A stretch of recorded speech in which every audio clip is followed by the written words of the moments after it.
UPSC prelims 2024 के महायुद्ध को चुनौती देकर उसमें अपनी कामयाबी का तिरंगा लहराने का हौसला रखने वाले मेरे dear friends, sisters and brothers, एक बिहारी सब पे भारी परिवार में यूपीएससी प्रीलिम्स 2024 को क्रैक करने के टारगेट क्लास में मैं आपका वेलकम करता हूं।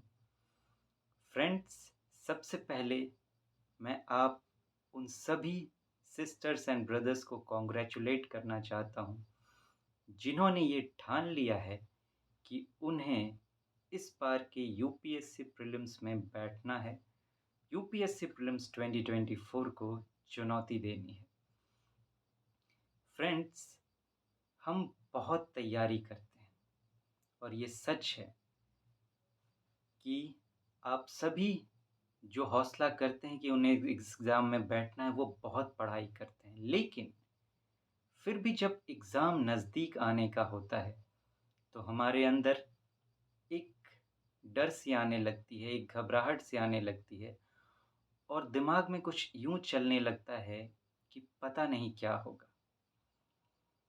ये पता नहीं क्या होगा जो चीज़ है, वो हमारे दिमाग को कमज़ोर करने की कोशिश करती है और इस दौरान कुछ ऐसा हो जाता है जो अंत के 2-3 महीने होते हैं, जो हमारी तैयारी को कमज़ोर करके कहीं न कहीं हमारे सफलता में बाधा बनने की कोशिश करता है।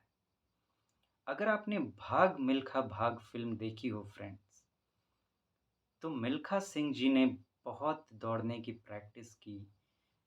फिर उन्होंने जब ओलंपिक्स के लिए वो ऑस्ट्रेलिया गए, अब उन्हें ओलंपिक्स में क्वालीफ़ाई करना था। बहुत तैयारी की हुई थी उन्होंने दौड़ने की, बिल्कुल कॉन्फिडेंट, सुपर कॉन्फिडेंट कि मेरा तो सिलेक्शन सिर्फ़ होना ही नहीं है, मुझे तो पूरा ओलंपिक टॉप करना है, गोल्ड मेडल जीतना है। लेकिन अंत के 5 दिन वो भटक गए अपने रास्ते से। कुछ चीज़ें ऐसी आ गई जिन्होंने उन्हें कमज़ोर कर दिया, उनके दिमाग को कमज़ोर कर दिया। वहाँ पे कुछ थी ऐसी चीज़, लेकिन आपकी तैयारी के दौरान कई तरह की चीज़ें हो सकती हैं। वो एक ही फैक्टर नहीं है, कई फैक्टर्स होते हैं। तो कोई भी ऐसा फैक्टर जो आपके दिमाग को कमज़ोर कर सकता है। तो मिल्खा सिंह जी का क्या हुआ? वो क्वालीफ़ाई तक नहीं कर पाए। एक ऐसा दौड़ने वाला जो कि गोल्ड मेडल जीतने का सबसे प्रबल दावेदार था, वो क्वालीफ़ाई तक नहीं कर पाया दौड़ने के लिए। तो फ्रेंड्स, बहुत तैयारी के बाद भी कुछ गैप्स रह जाती हैं। इस क्लास में मैं उन्हीं गैप्स को फुलफ़िल करने की कोशिश करूँगा और ये क्लास इसीलिए है कि आपने जो यूपीएससी प्रीलिम्स 2024 को चुनौती दी है, उसमें अगर मैं इतनी सी भी मदद कर सकूँ, आपका हाथ थाम सकूँ, आपका दोस्त बन सकूँ इस सफ़र में, तो मुझे बहुत खुशी होगी। लेकिन फ्रेंड्स, ये बड़ा सेंसिटिव मामला है। अब जब आप इस एग्ज़ाम को देंगे और इसका जो रिज़ल्ट आएगा, यहाँ से आपकी लाइफ़ की एक नई डिसाइडिंग चीज़ें शुरू होंगी। ये आपकी लाइफ़ डिसाइड करेगा, आपकी ज़िंदगी को डिसाइड करेगा, सब कुछ डिसाइड करेगा आपका। इसीलिए आप किसी पर भी भरोसा नहीं कर सकते। बहुत ज़रूरी है कि इन क्षणों में आप उन्हीं पर भरोसा करें, जिन्हें आप लॉजिकली, साइंटिफिकली जाँच-परख कर परखें और उसके बाद जो आपका एक्सपीरियंस कहता है, आपकी नॉलेज कहती है कि हाँ, इन पर भरोसा किया जाना चाहिए, तभी आप भरोसा करें। तो इससे पहले कि आप मुझसे सीखें, इससे पहले ये डिसाइड तो हो जाए कि क्या मैं आपकी मदद करने के लायक हूँ भी या नहीं? ये टेस्ट होना बहुत ज़रूरी है। अगर मैं इस टेस्ट में फ़ेल हो गया, तो फिर मैं आपको सजेस्ट करूँगा कि बिल्कुल मुझे 1 सेकंड भी आप ना सुनें, ये आपकी ज़िंदगी का सवाल है और मुझे कोई हक नहीं बनता कि मैं आपकी ज़िंदगी के साथ खेलूँ और आपको भी कोई हक नहीं बनता कि आप किसी को अपनी ज़िंदगी के साथ खेलने दें, मुझे बिल्कुल रिजेक्ट कर दें। तो मैं इस लायक हूँ या नहीं, पहले इसकी टेस्टिंग हो जाए। आइए ज़रा टेस्ट करते हैं। यूपीएससी प्रीलिम्स में ये 2 क्वेश्चंस पूछे गए थे। पहले आप देख लीजिए और आप इसको किस तरीके से सॉल्व करेंगे, वो अपने मन में आप सोच लीजिए और हो सके तो अपने इसको पॉज़ करके आप सॉल्व करने की भी कोशिश कीजिए। मैं थोड़ी देर का पॉज़ ले रहा हूँ। आप पढ़ लीजिए और डिसाइड कर लीजिए अपने दिमाग में 2 बातें कि ये आपके लिए आसान है या कठिन है, और अगर आप इसको सॉल्व करेंगे तो कैसे करेंगे, आप पहले ये सोच लीजिए।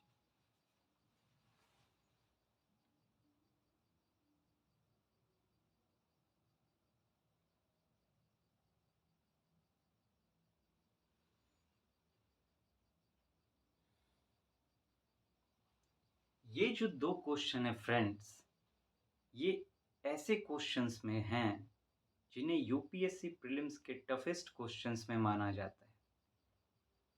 ये ऐसे क्वेश्चंस हैं जिन्हें जब आप पढ़ेंगे तो आपको लगेगा कि जब तक इनकी नॉलेज आपको नहीं है, आप इसे सॉल्व नहीं कर सकते।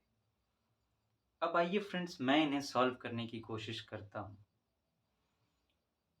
और वो भी तब इस तरीके से कि मुझे इनके बारे में बिल्कुल भी नहीं पता है। आइए फिर देखते हैं।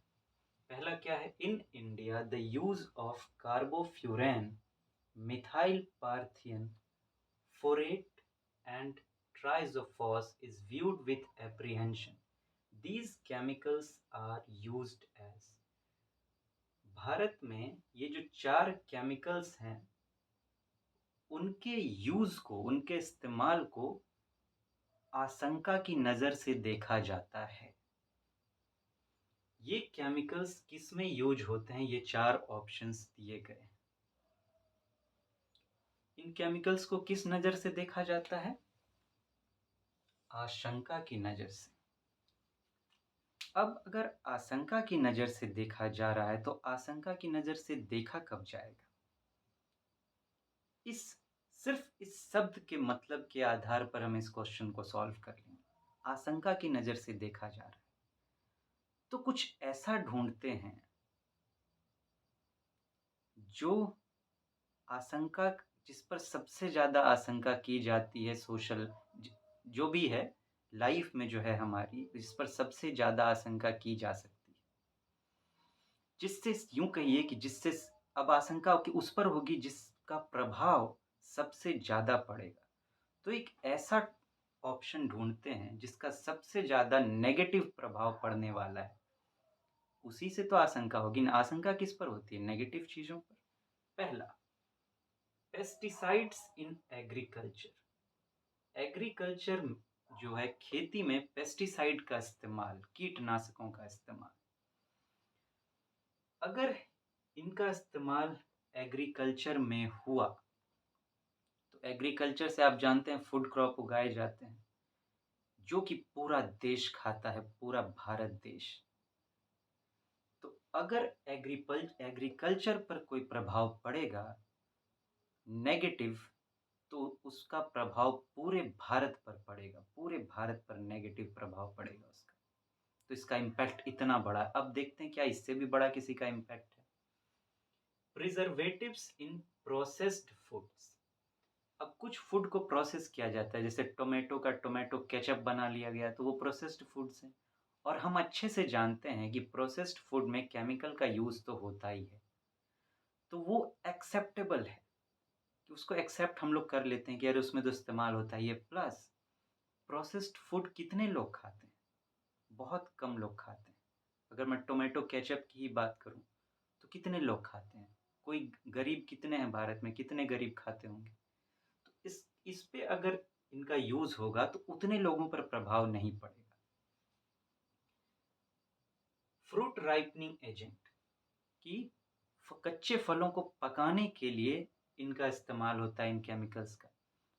अब हम अच्छे से जानते हैं कि फलों में कार्बाइड का इस्तेमाल होता है, जैसे कच्चे आम हैं तो उनको गैस देकर पका लिया जाता है, तो वो भी एक्सेप्टेबल है। फिर से मेरा वही सवाल कि फ्रूट्स कितने लोग खाते हैं, कितने लोग खा पाते हैं? इसका भी प्रभाव कम से कम है। मॉइस्चराइजिंग एजेंट्स इन कॉस्मेटिक्स, कॉस्मेटिक्स सजावट की सामानें, मेकअप वगैरह के सामानें, तो उसमें तो सब जानते हैं कि केमिकल्स यूज़ होते ही हैं, तो वो तो बिल्कुल ही एक्सेप्टेबल है और इससे फ़र्क भी नहीं पड़ता। तो सबसे ज़्यादा अगर प्रभाव पड़ रहा है, तो अगर एग्रीकल्चर पर होता है, तो पूरे देश पर प्रभाव पड़ रहा है। तो अगर इसमें कुछ गलत हुआ, तो इसमें सबसे ज़्यादा आशंका व्यक्त होगी। अगर इसमें यूज़ हुआ इसका, इन केमिकल्स का, तो एप्रीहेंशन सबसे ज़्यादा होगा। तो मिल गया ना आंसर?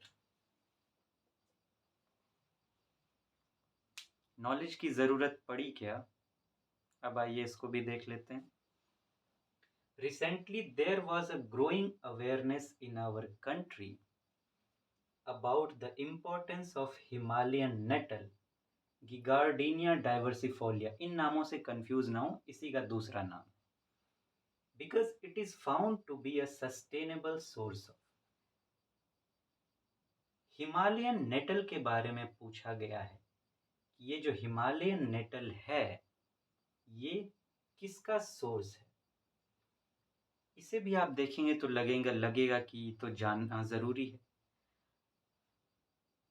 अगर आप हिमालय को समझते हैं, मतलब अगर आप माउंटेन्स को समझते हैं, तो सिर्फ देखते हैं कि क्या इसके समझ के आधार पर ये सॉल्व हो सकता है। हिमालय में किस तरीके का क्लाइमेट है आप अच्छे से जानते हैं, वो कैसा एरिया है। पहला, एंटी मलेरियल ड्रग की जो हिमालयन नेटल है, ये एंटी मलेरियल ड्रग है, मच्छर को मारने वाला। अब मेरा आपसे एक सवाल है, क्या ठंडे प्रदेशों में मच्छर ज्यादा पाई जाती है या गर्म प्रदेशों में? क्या एसी में मच्छर सरवाइव कर सकता है? आप जानते हैं कि नहीं कर सकता।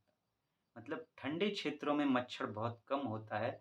अपने एरिया में भी आप देखेंगे ठंड के दिनों में मच्छर बहुत घट जाता है और गर्मी में बढ़ जाता है।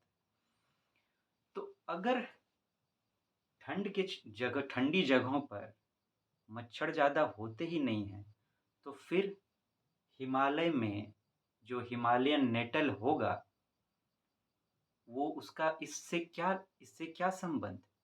क्योंकि प्रकृति जो है, जहाँ पे जिसकी ज़रूरत है, वहीं पर उसको पैदा करती है। जैसे कि रेगिस्तान में ऊँट पैदा करती है, जो कि अगर एक दिन पानी पी लेता है, तो उसका 30 दिन का काम चल जाता है। तो क्लाइमेट के हिसाब से प्रकृति काम करती है। तो उसी हिसाब से अगर देखें, तो चूँकि हिमालय में ज़्यादा मच्छर मिलते ही नहीं है, ना है ही नहीं यूँ समझिए, तो फिर वहाँ पे क्यों मिलेगा ये Himalayan nettle anti malarial drug क्यों होगा? नहीं हो सकता। दूसरा क्या है? बायोडीज़ल। बायोडीज़ल आप जानते हैं कि एक तरीके से इस तरीके का ऑयल है जो कि गाड़ियों में इस्तेमाल होती है। अगर हिमालयन नेटल बायोडीज़ल हुआ, तो फिर होगा क्या? लोग ज़्यादा से ज़्यादा वहाँ पर जाएँगे और उसको एक्सट्रैक्ट करने की कोशिश करेंगे, ज़्यादा से ज़्यादा उसको इस्तेमाल में लाने की कोशिश करेंगे। अगर ऐसा हुआ, तो हिमालय के एनवायरनमेंट का क्या होगा, आप ही सोचिए। और क्या आपको लगता है कि हिमालय के एनवायरनमेंट को बिगाड़ने की इजाज़त किसी को भी दी जाएगी? अगर ऐसा हुआ, तो क्या होगा? समझिए कि किस तरीके का डिस्ट्रक्शंस आ सकता है। आप ही सोचिए, जम्मू कश्मीर में क्या इस तरीके के कमर्शियल एक्टिविटीज़ अलाउड किए जाते हैं? नहीं किए जाते ना, क्योंकि दिया ही नहीं जा सकता, वो सेंसिटिव एरिया है। तो सेंसिटिव एरिया में इस तरीके की चीज़ें अगर हुईं, तो फिर वहाँ पे दिक्कत हो जाएगा, तो कोई कमर्शियल चीज़ तो वहाँ पर नहीं हो सकती। Pulp for paper industry, paper, अगर वहाँ इससे पेपर बनने लगे, तो फिर से वही बात कि ज़्यादा से ज़्यादा लोग उसे एक्सट्रैक्ट करने की कोशिश करेंगे, कमर्शियल यूज़ के लिए इस्तेमाल करने की कोशिश करेंगे, और हिमालय सेंसिटिव एरिया है, इसका भी अलाउ नहीं मिलेगा, तो ये भी नहीं हो सकता। कहने का मतलब ये इन दोनों में कि ऐसे जगह पे जो सेंसिटिव एरिया है, ऐसी चीज़ हो ही नहीं सकती जिसका कमर्शियल यूज़ ज़्यादा हो सके, क्योंकि अगर ऐसा हुआ, तो प्रकृति को पता है कि मानव क्या करेगा, बहुत छेड़छाड़ करेगा, डिस्ट्रैक्ट कर देगा। टेक्सटाइल फाइबर, मतलब कपड़े से संबंधित। अब आप मुझे बताइए कि हिमालय कैसा एरिया है? ठंड का एरिया। अब आप मुझे ये बताइए कि आप ठंड में ज़्यादा कपड़े पहनते हैं या गर्मी में? ठंड में। तो क्या ठंडे प्रदेश में ऐसी चीज़ नहीं मिलेगी जहाँ जिससे कपड़े बनाए जा सकें ज़्यादा से ज़्यादा?